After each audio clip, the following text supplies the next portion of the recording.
In today's video, I'm going to teach you how to add a YouTube video to your card.show website. By the end of this walkthrough, you'll know exactly how to embed a video, customize how it looks, and even add simple animations all within the card editor.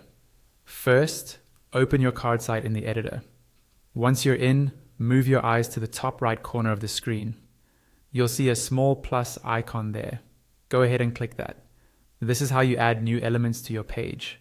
From the drop-down menu that appears, choose the option called Video. As soon as you select it, a new video element will appear on your canvas.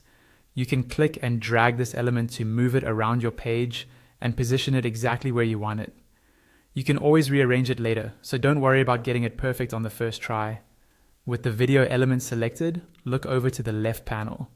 This is where all of the settings for that element are shown. Make sure you're on the Video tab. Here, you'll see a field labeled Type. Change this type to Embed. Once you do that, a field for a video URL will appear. Now, copy the URL of the YouTube video you want to use and paste it into that video URL field. After the video loads, you can configure other options on the same tab, such as the thumbnail, whether or not to show the title, the starting time, and any additional playback options that Card provides.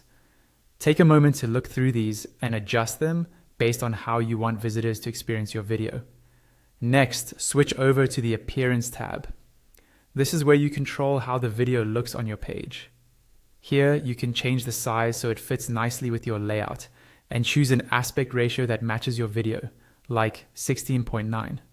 You can also round the corners, add a border, tweak padding, or apply a subtle drop shadow to help the video stand out from the background. Scroll through this panel slowly so you don't miss any settings, and experiment until you're happy with the design. If you'd like to add some motion, click into the Animation tab. You'll see a field that initially says None. Click that, and a list of animation options will appear. Choose the animation style you like best, such as a fade-in or slide-in. Once you select one, more animation settings will appear, letting you control things like delay, duration, and when the animation triggers. Adjust these until the movement feels smooth and natural. When you're done, preview your site to see how the embedded YouTube video looks and behaves, then publish your changes when you're satisfied.